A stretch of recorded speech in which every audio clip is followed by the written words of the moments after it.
জাকার্তার সিলিয়ং নদীতে ভাসছে এমন ৪০-এর বেশি ভেলা। প্লাস্টিকের বোতল সহ ফেলে দেওয়া নানা জিনিস দিয়ে বানানো হয়েছে এসব ভেলা। আপাতদৃষ্টিতে উৎসব মনে হলেও এর আড়ালে আছে পরিবেশ সচেতনতার বড় বার্তা। কোনোটির আকৃতি সাপ, কোনোটি শামুক, আবার কোনোটি অক্টোপাসের মতো। এছাড়া বিভিন্ন যানবাহনের আদলেও তৈরি করা হয়েছে ভেলা।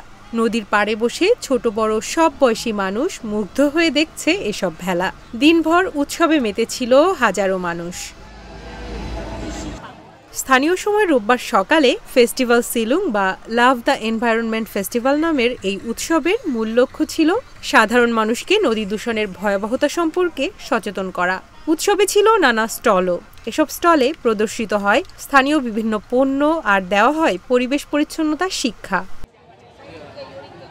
জাকার্তা পরিবেশ দপ্তরের প্রধান আসেপ কুসোয়ান্ত বলেন, এটি কেবল বিনোদনের জন্য নয়, বরং মানুষকে অনুপ্রাণিত করার একটি উদ্যোগ, যাতে তারা আবর্জনাকে কাজে লাগায়, প্রক্রিয়াজাত করে এবং পরিবেশের ক্ষতির ঝুঁকি কমায়। আজকের কার্যক্রমের মাধ্যমে মানুষকে বোঝানোই উদ্দেশ্য যে নদী বাঁচানো মানে জীবন বাঁচানো।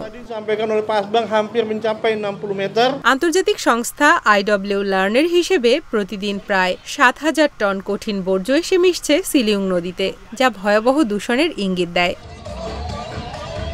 তবে পরিস্থিতি পাল্টাতে উদ্যোগও চলছে। ইন্দোনেশিয়া সরকার নদীগুলো পরিষ্কার করা এবং খনন কাজ বাড়ানোর কাজ হাতে নিয়েছে।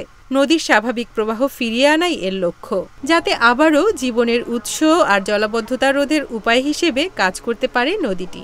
পরিবেশবিদদের মতে প্রতিটি ছোট উদ্যোগ মিলেই গড়ে তুলতে পারে বড় পরিবর্তন। তামান্না জাহান, ইন্ডিপেন্ডেন্ট ডিজিটাল।